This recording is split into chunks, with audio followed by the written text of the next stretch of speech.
Buenas tardes a todos, una vez más, aquí el hermano César, una vez más con otro tema que me han pedido, las personas que se han suscrito al canal, me pidieron hablar sobre la enseñanza sobre la antigua alianza y la nueva alianza.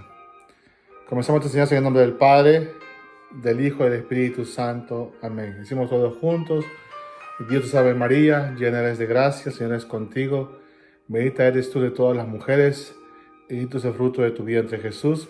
Santa María, Madre de Dios, ruega por nosotros los pecadores, ahora y en la hora de nuestra muerte. Amén. En nombre del Padre, Hijo y Espíritu Santo. Amén.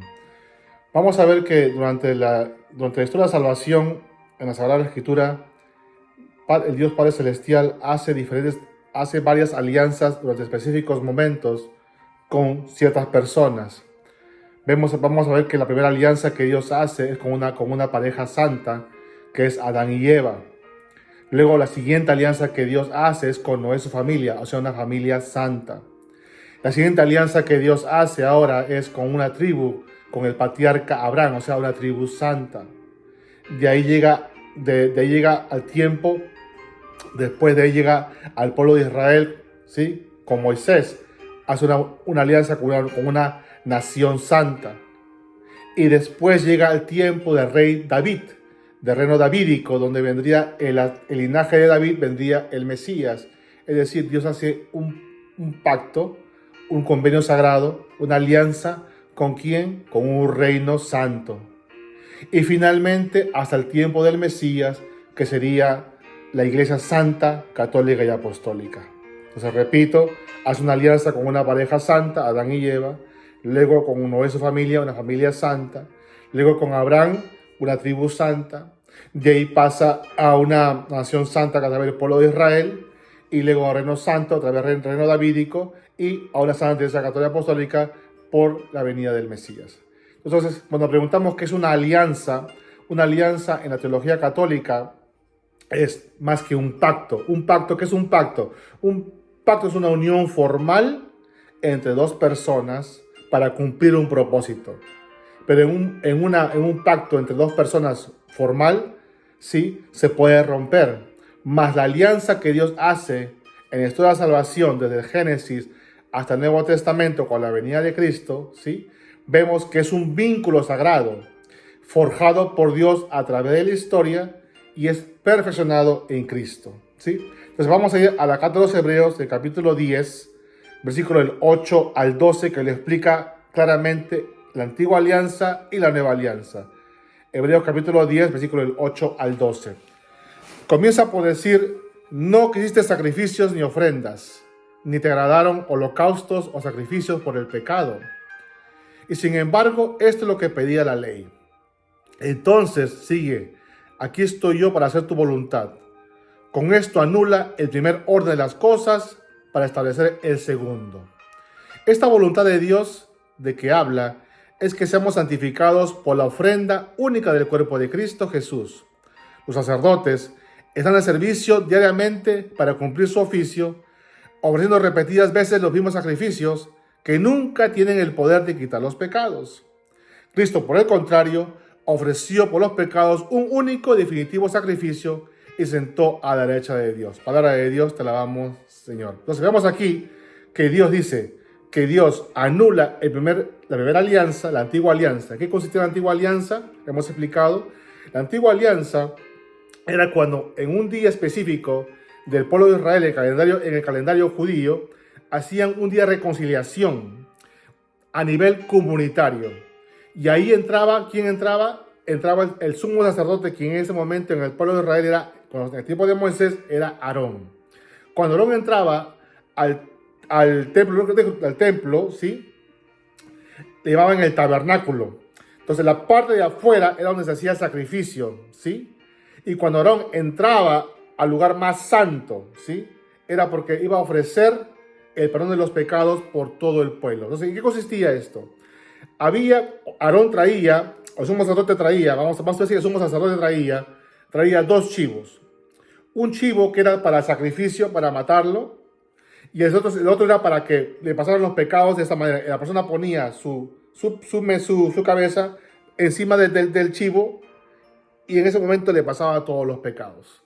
Y ese chivo lo mandaban al desierto, ¿sí?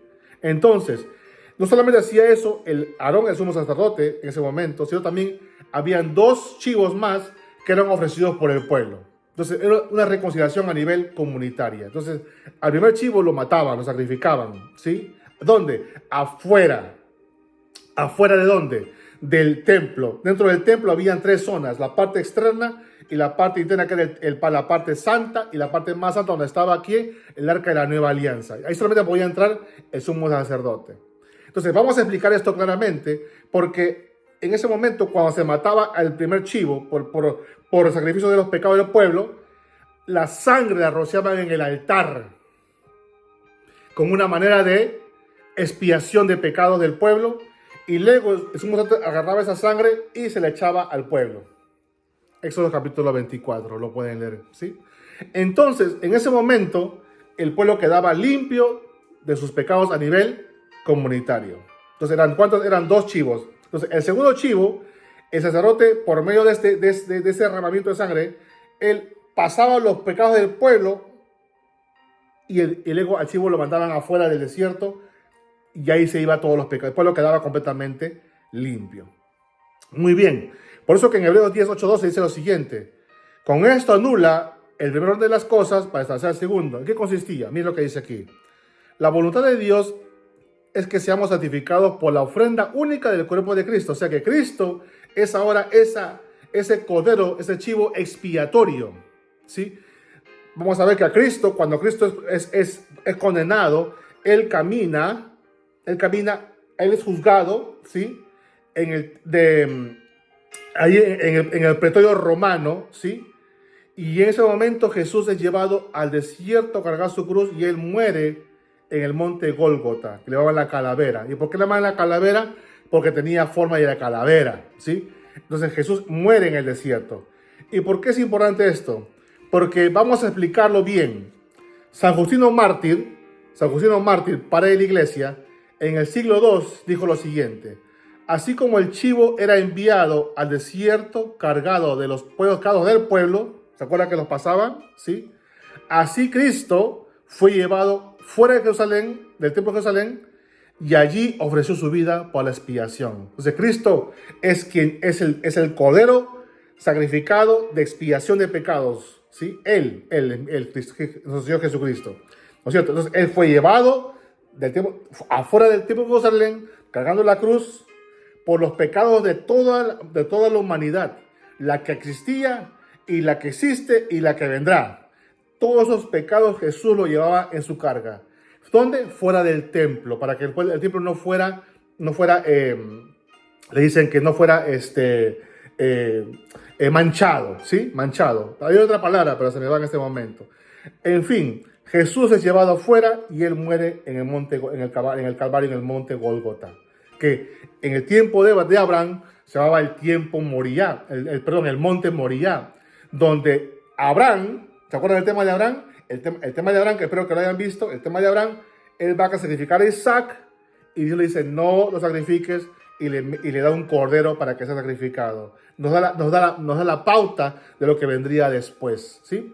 Santo Tomás de Aquino, en la Suma Teológica, también dice lo siguiente, en el siglo III: el envío del chivo fuera del campamento significa que Cristo sufrió la pasión fuera de la ciudad y que con su muerte quitó los pecados del mundo. Entonces, vamos a Hebreos 10, 8 al 12, dice aquí que los sacerdotes están de servicio diariamente para cumplir su oficio. ¿Quiénes son los sacerdotes? Los levíticos, que todos los días hacían sacrificios de expiación por pecados personales de las personas. Pero un día era escogido a nivel comunitario.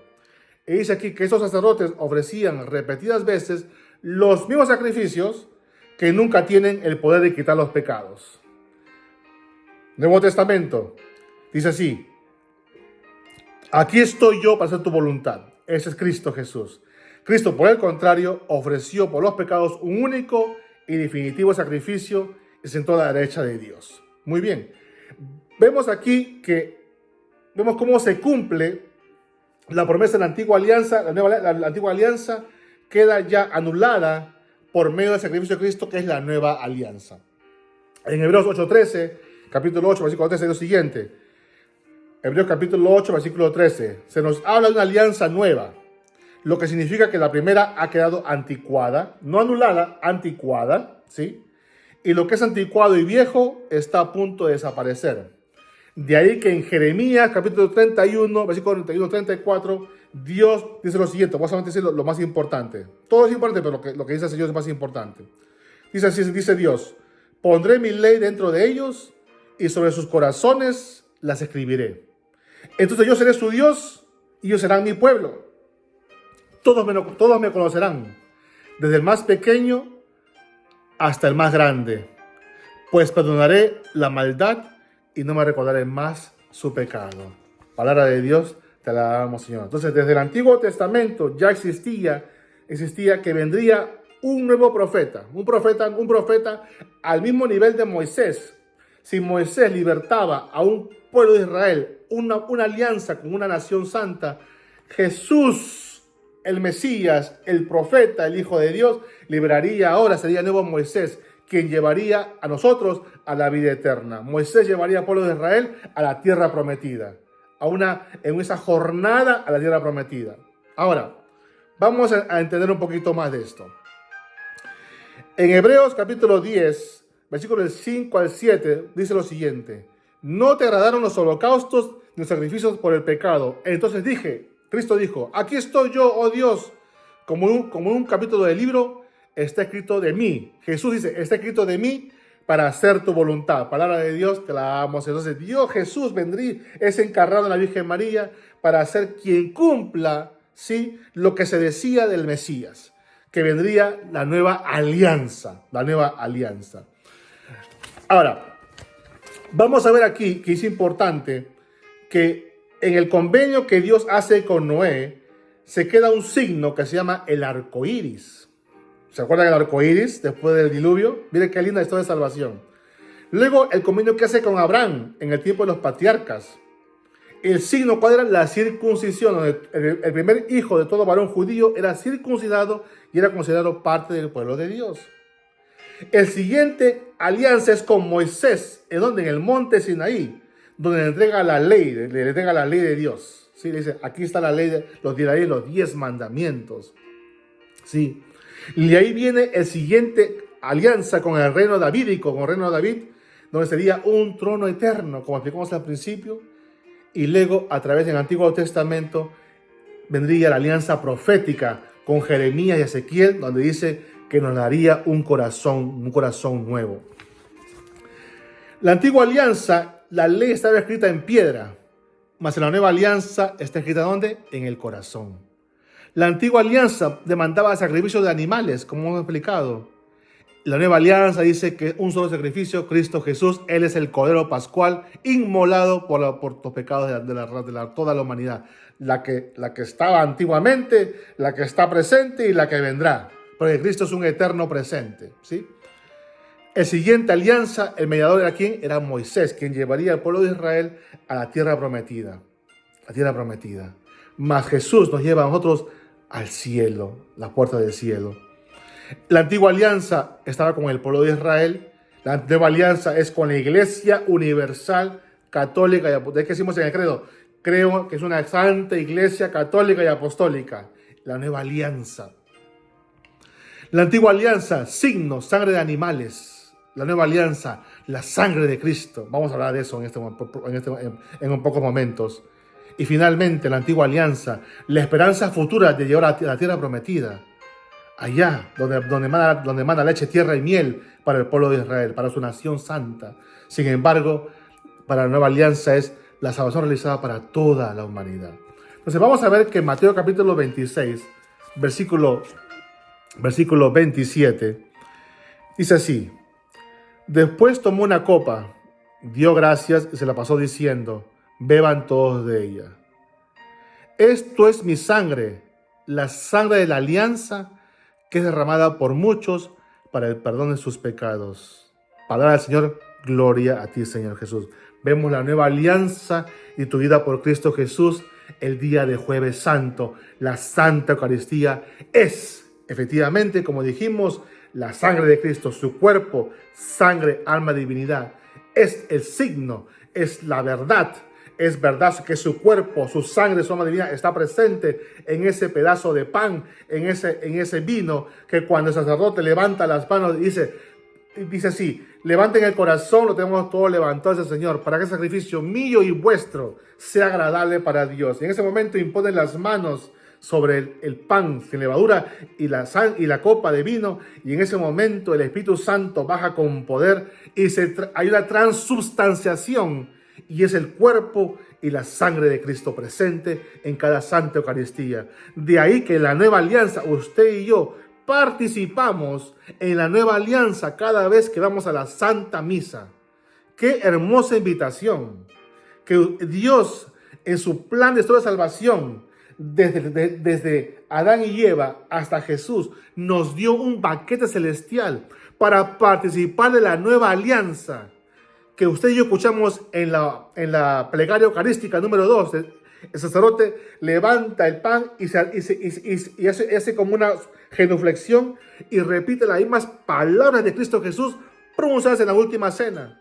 Por lo tanto, en esa cena celestial, aquí, como vemos aquí, la última cena, como ustedes la pueden ver, usted y yo somos invitados, somos parte de esa cena. ¿De qué? De la nueva alianza. ¿Sí? Seguimos. En 2 de Corintios, capítulo 3, versículo del 10 al 11 y versículo 18, vamos a proclamar. Así dice: es algo tan glorioso bajo ese aspecto que la gloria del otro ministerio, primer pacto, la antigua alianza, no era nada en comparación que este ministerio de gloria pasajera, si el nuestro permanece en la gloria. ¿Y cuál es el nuestro permanece en la gloria? Cada vez que nos acercamos a recibir la Santa Comunión. Seguimos versículo 17 al 18 de 2 Corintios 3. El Señor es Espíritu, y donde está el Espíritu del Señor hay libertad. Todos llevamos los reflejos de la gloria del Señor sobre nuestro rostro descubierto, cada día con mayor resplandor, y nos vamos transformando en imagen suya, por ser esta la obra del Señor Espíritu, palabra de Dios. Dice que cada vez que participamos de esa cena gloriosa, que estamos en cada Santa Eucaristía, el cielo y la tierra se unen. Jesucristo, sumo sacerdote, se hace presente. No solamente Él es el sumo sacerdote de la nueva alianza, el Melquisedec. Él es el sumo sacerdote de la nueva alianza que se hace presente en cada Santa Eucaristía. No solamente a través de su cuerpo, su sangre, allí en el altar de sacrificio, porque en ese momento, cuando el sacerdote levanta las especies, usted y yo nos unimos ahí al monte Moriah, en el Gólgota, donde Cristo dio su vida por usted y por mí, porque es un eterno presente. ¡Ah, qué lindo! ¿Ah?